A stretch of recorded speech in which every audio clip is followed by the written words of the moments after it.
காளிஜி, நீங்க வேலையிலேருந்து திரும்பி வரப்ப நம்ம ஜக்குவை எங்கேயாவது பாத்தீங்களா? அவ ஆசைப்படுவான்னு பால் பாயாசம் பண்ணி வச்சேன். ஆனா அவன் இன்னும் வீட்டுக்கு வரவே இல்ல. கோரி, வேலையை முடிச்சிட்டு நான் வீட்டுக்கு வருவானா இல்ல உன்னோட ஊதாரி பையன் எங்க சுத்திக்கிட்டு இருக்கான்னு அவனை தேடுவானா? அது என்னன்னே தெரியல. என் பையன் பேரை சொன்னாலே உங்களுக்கு உடம்பெல்லாம் எரியுது.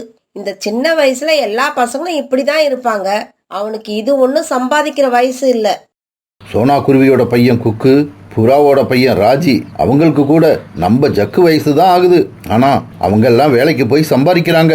உன் பையன் ஒருத்தன் தான் இன்னும் ஊதாரித்தனமா சுத்திக்கிட்டே இருக்கான். அம்மாவும் அப்பாவும் இப்படி சண்டை போட்டுக்கிறத பார்த்துட்டு பிளாகி இப்படி பேச ஆரம்பிச்சது. அம்மா, அப்பா, 2 பேரும் கொஞ்சம் பேசாம இருங்க, சண்டை போடாதீங்க. பிளாகி இப்படி சொல்லிக்கிட்டு இருக்கும்போது வெளியே போயிருந்த ஜக்கு வீட்டுக்குள்ள திரும்பி வந்தான். அம்மா, எனக்கு ரொம்ப பசிக்குது, சாப்பிட என்ன இருக்கு? டேய் ஜக்கு, உனக்கு பிடிக்கும்னு அம்மா பால் பாயாசம் பண்ணி வச்சிருக்கேன். பிளாக்கி, சீக்கிரமா அந்த பால் பாயாசத்தை எடுத்துக்கிட்டு வா. பிறகு பிளாக்கி பால் பாயாசத்தை கொண்டு வந்து கொடுக்க அதை ஜக்கு சாப்பிட ஆரம்பிச்சான். அதை பார்த்த காலுக்காகதுக்கு ரொம்ப கோபம் வந்தது. பாக்குறேன், நானும் பாக்குறேன். நான் வேலையை விட்டு ரிட்டையர் ஆனதுக்கு அப்புறம் நீ எப்படி பால் பாயசம் சாப்பிட்றன்னு நானும் பாக்குறேன். இப்படியே சில நாட்கள் நகர்ந்துச்சு. ஒரு நாள் சோனா குருவி மிட்டாய் எடுத்துக்கிட்டு கோரிக்காக வீட்டுக்கு வந்தது. சோனா, வீட்ல என்ன விசேஷம்? எல்லாருக்கும் மிட்டாய் கொடுத்துக்கிட்டு இருக்க? கோரியக்கா, என் பையன் குக்குவுக்கு கல்யாணம் நிச்சயம் ஆயிடுச்சு. ரொம்ப நாளாவே குக்குவுக்கு நிறைய இடத்துல இருந்து சம்மத்தம் வந்துகிட்டே இருந்தது. அதுல ஒரு நல்ல இடமா பார்த்து நேத்து தான் நிச்சயம் பண்ணினேன். அப்ப இதுக்கப்புறம் நீ வீட்ல எந்த வேலையும் செய்ய மாட்ட. கூட்டுல உட்காந்துக்கிட்டு மருமகளை அதை செய் இதை செய்ன்னு வேலை வாங்க போற, அப்படிதானே? இல்ல கோரியக்கா, நான் இப்ப குக்குவுக்கு பார்த்திருக்க பொண்ணு பேங்க்ல வேலை பாக்குறா. ஆனா அதே சமயம் வேலைக்கு போறதுக்கு முன்னாடி வீட்டு வேலை எல்லாத்தையும் செஞ்சு வச்சுட்டு தான் போவேன்னு என்கிட்ட சொல்லியிருக்கா. இப்படி சொல்லிட்டு சோனா குருவி அங்கிருந்து கிளம்பி தன்னோட வீட்டுக்கு போயிடுச்சு.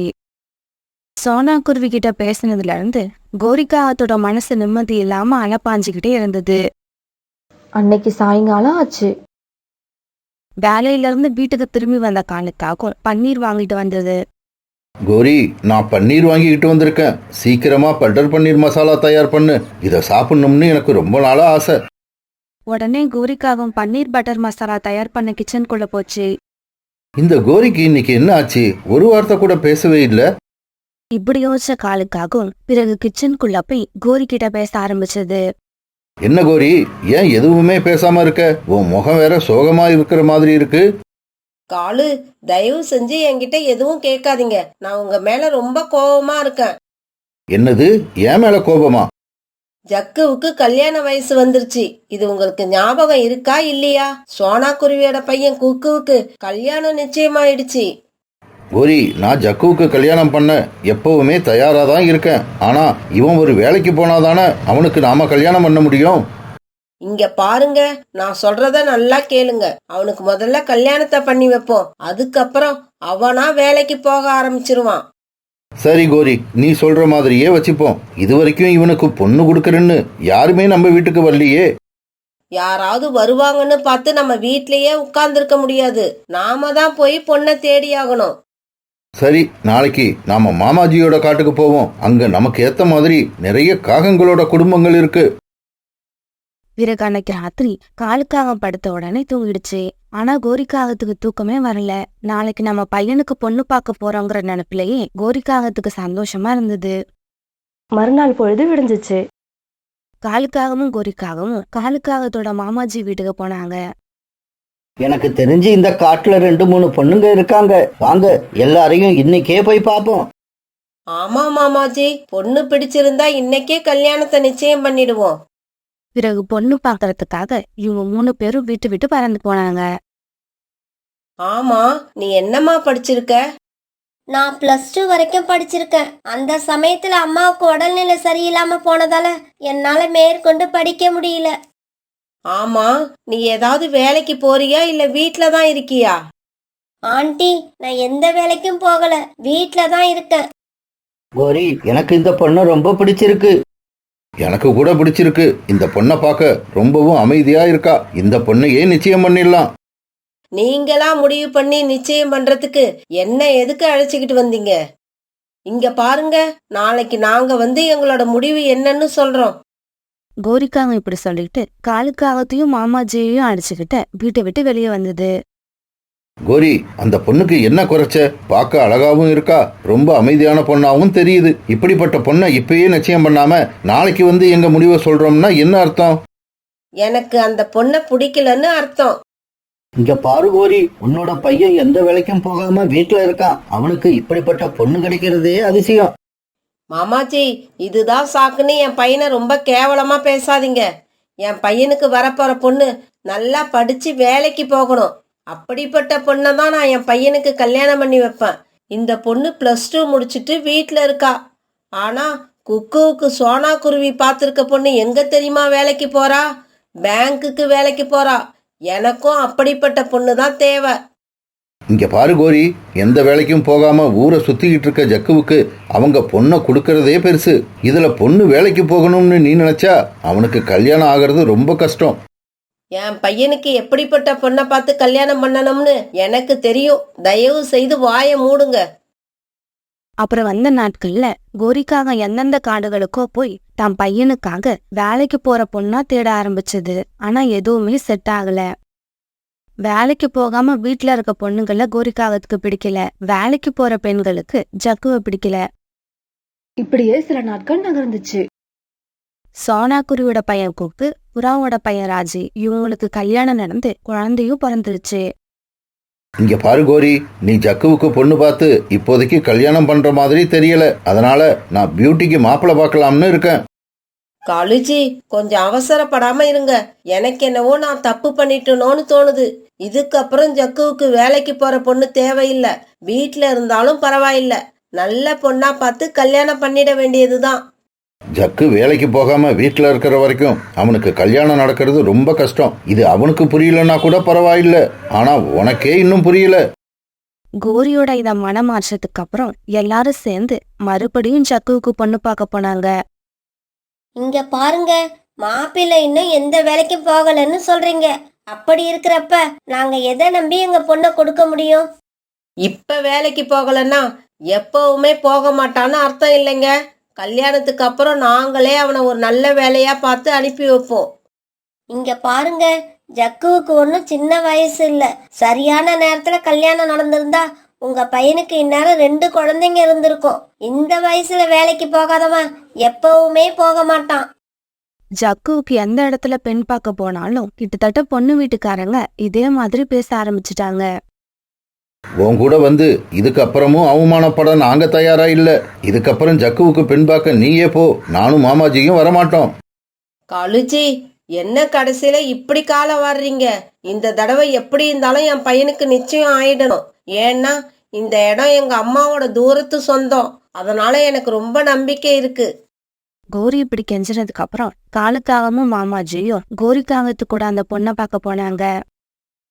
இங்க பாருங்க, உங்க பையனுக்கு எங்க பொண்ணை கொடுக்கறதுல சந்தோஷம்தான். ஆனா அதே சமயம் நாங்க சொல்ற இன்னொரு விஷயத்துக்கு நீங்க ஒத்துக்கணும். அந்த விஷயம் என்னன்னு சொல்லுங்க. அப்பதானே அந்த விஷயத்துக்கு ஒத்துக்கலாமா இல்லையான்னு நாங்களும் ஒரு முடிவுக்கு வர முடியும். என்னோட அக்கா வீட்ல ஒரு பையன் இருக்கான். வயசு கொஞ்சம் அதிகம்தான் ஆகுது. இருந்தாலும் சின்ன வயசுல இருந்து கொஞ்சம் ஊதாரித்தனமா வளர்ந்து எந்த வேலைக்கும் போகாம வீட்ல தான் இருக்கான்.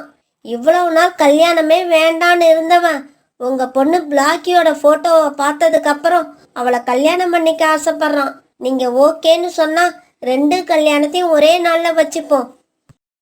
என்ன கோரி, பொண்ணு பார்க்க போனதுல இருந்து இப்ப வரைக்கும் எதுவுமே பேசாம மௌனமா இருக்க?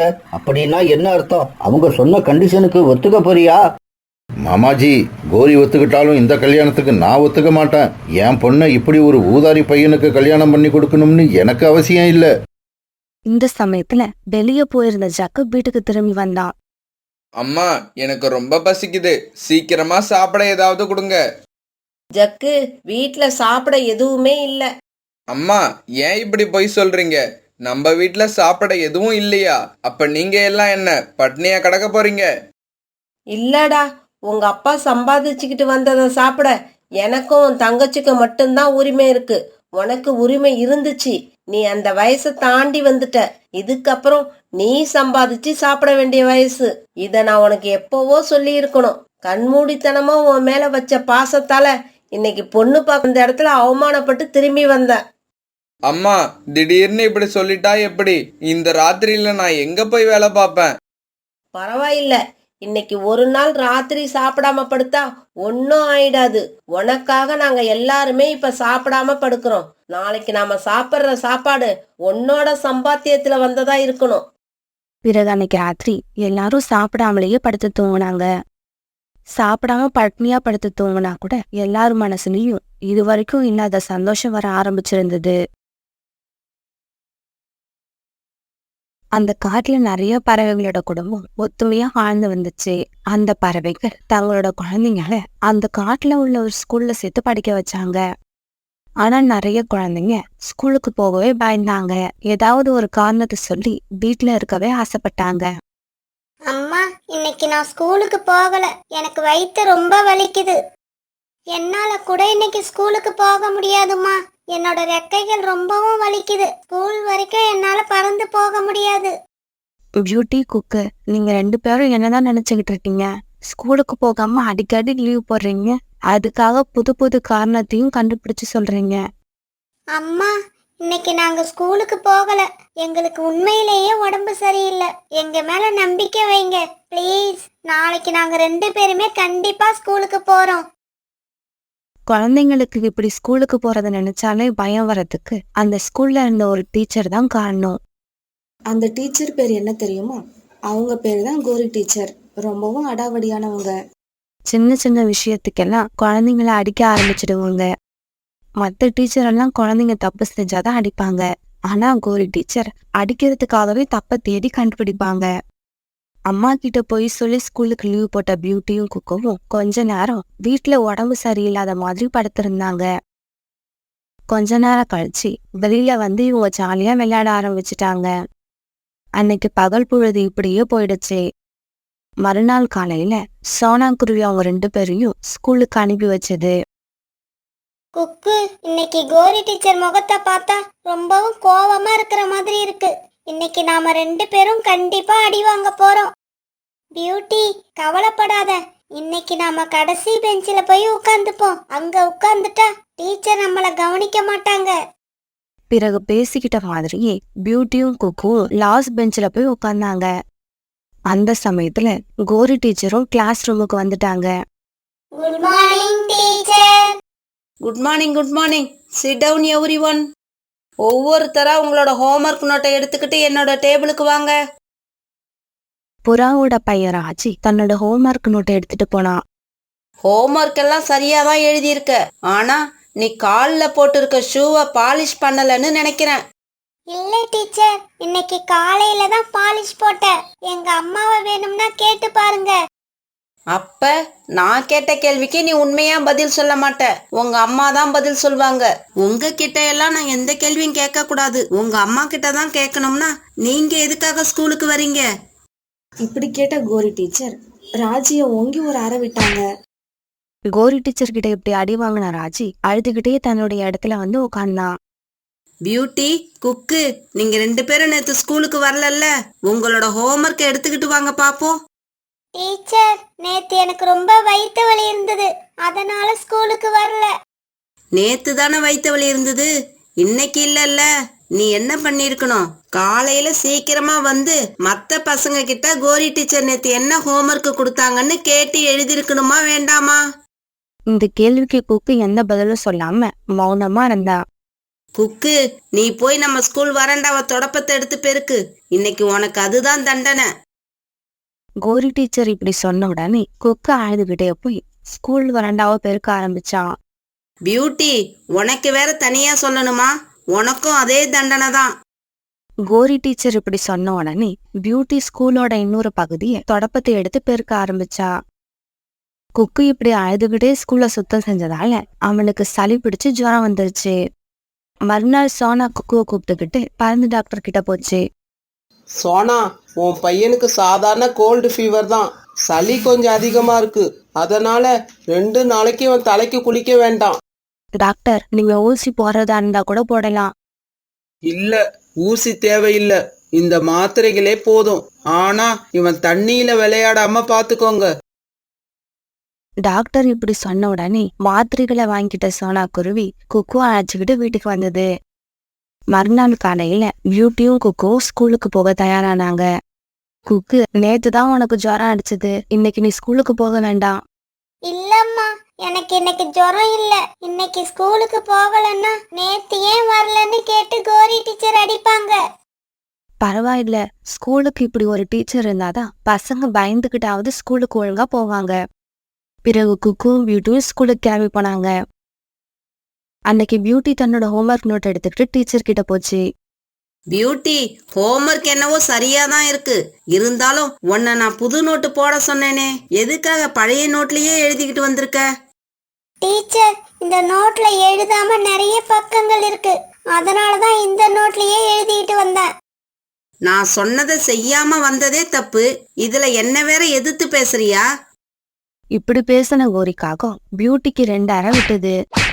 இங்க பாரு, இன்னைக்கு 2 அடியோட விட்டேன். நாளைக்கும் பழைய நோட்ல எழுதிக்கிட்டு வந்த உனக்கு 10 அடி விழும்.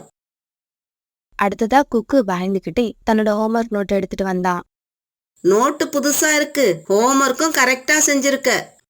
டீச்சர், நீங்க சொன்ன மாதிரியே புது நோட்டு வாங்கி எழுதி எடுத்துக்கிட்டு வந்தேன். இதெல்லாம் சரியாதான் செஞ்சிருக்க, ஆனா உன்னை பார்த்தா இன்னைக்கு குளிச்ச மாதிரி தெரியல. எதுக்காக குளிக்காம ஸ்கூலுக்கு வந்த? குளிக்காம ஸ்கூலுக்கு வரக்கூடாதுன்னு நான் உங்ககிட்ட சொல்லியிருக்கேனா இல்லையா? டீச்சர், நேத்து சாயங்காலம் எனக்கு காய்ச்சல் அடிச்சுது. டாக்டர் கிட்ட போனப்ப 2 நாளைக்கு குளிக்க கூடாதுன்னு சொல்லி இருக்காரு. அப்ப டாக்டரோட பேச்சுக்கு மதிப்பு கொடுக்கற நீங்க இந்த கோரியோட பேச்சுக்கு மதிப்பு கொடுக்க மாட்டீங்க, அப்படிதானே? மிட்டு, ராஜி, நீங்க 2 பேரும் போய் ஒரு வாளி நிறைய தண்ணி எடுத்துக்கிட்டு வாங்க. டீச்சர் சொன்ன மாதிரியே மிட்டும் ராஜியும் ஒரு வாளி நிறைய தண்ணி எடுத்துக்கிட்டு வந்தாங்க. டீச்சர் என்ன செய்ய போறாங்களோன்னு நினைச்சு குக்கு ரொம்பவும் பயந்துகிட்டு இருந்தான். அந்த தண்ணியை எடுத்துக்கிட்டு போய் குக்குவோட தலையில ஊத்துங்க. டீச்சர் இப்படி சொன்ன உடனே ஜக்குவும் ராஜியும் அந்த தண்ணியை தூக்கி குக்குவோட தலையில ஊத்துனாங்க. குக்குவோட உடம்புல இப்படி தண்ணீர் பட்டதும் அவனுக்கு ரொம்பவும் குளிர ஆரம்பிச்சது. அழுதுகிட்டே நின்னுகிட்டு இருந்தான். இங்க பாருங்க பசங்களா, யாரு வீட்டுல குளிக்காம வரீங்களோ அவங்கெல்லாம் ஸ்கூலுக்கு வந்தா இப்படிதான் குளிச்சாகணும், ஜாக்கிரதை. சரி சரி, எல்லாரும் இங்கிலீஷ் புக் எடுத்து வச்சு நான் நடத்துற பாடத்தை கவனிங்க. கோரி டீச்சர் இப்படி பாடம் நடத்திக்கிட்டே இருக்க சமயத்துல குக்குவுக்கு ஜுரம் அடிக்க ஆரம்பிச்சது. டீச்சர், குக்குக்கு ஜுரம் அடிக்குது, நான் அவனை வீட்டுக்கு அழைச்சிக்கிட்டு போக பர்மிஷன் கொடுங்க. ஓஹோ, நான் பாடம் நடத்த ஆரம்பிச்சேன்னா உங்களுக்கு ஜுரம் வந்துருமா? என்கிட்ட இருந்து தப்பிக்கிறதுக்கு இப்படி ஒரு நாடகம். இந்த கோரியை ஏமாத்த முடியாது, மரியாதையா உட்காரு. இந்த மாதிரி குக்குவை வீட்டுக்கு அனுப்புறதுக்கு கோரி டீச்சர் மறுத்துட்டாங்க. பாவம் குக்கு ஸ்கூல் எப்ப விடும்னு வெயிட் பண்ணிக்கிட்டு இருந்தான். ஸ்கூல் விட்ட உடனே அவசர அவசரமா வீட்டுக்கு போனாங்க. வீட்டுக்கு போய் அம்மாவை பார்த்த உடனே குக்கு தாங்க முடியாம அழ ஆரம்பிச்சான். குக்கு, என்னாச்சு உனக்கு? ஏன் இப்படி அழுகுற? பியூட்டி, நீயாவது சொல்லு, குக்குக்கு என்னாச்சு? அம்மா, குக்குக்கு ஜுரம் அடிக்குது, அவனை சீக்கிரமா ஹாஸ்பிட்டலுக்கு அழைச்சிக்கிட்டு போங்க. பியூட்டி இப்படி சொன்னதும் சோனா குருவி குக்குவை தொட்டு பார்த்தது. குக்குவோட உடம்பு ரொம்ப சூடா இருந்தது.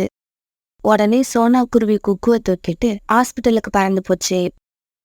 ஹாஸ்பிட்டலுக்கு போன குக்குவை டாக்டர் உடனே பெட்ல அட்மிட் பண்ண சொன்னாரு. டாக்டர், சாதாரண ஜுரத்துக்கு எதுக்காக பெட்ல அட்மிட் பண்ண சொல்றீங்க? இங்க பாருங்க, உங்க பையனுக்கு குளிர் ஜுரம் வந்திருக்கு. அவனை 2 நாள் ஹாஸ்பிட்டல்ல வச்சு ட்ரீட்மெண்ட் கொடுக்கணும். இப்ப நீங்க அவனை வீட்டுக்கு அழைச்சிக்கிட்டு போகணும்னு நினைச்சீங்கன்னா அவன் உயிருக்கே ஆபத்தாயிடும். பிறகு டாக்டர் குக்குவுக்கு இன்ஜெக்ஷன் போட்டாரு. குடிக்கிறதுக்கு மருந்தும் கொடுத்தாங்க. தண்ணி படாம பாத்துக்கங்கன்னு நான் உங்ககிட்ட சொல்லிதானே அனுப்புனேன். அப்புறம் எப்படி இவனை நீங்க நனைய விட்டீங்க?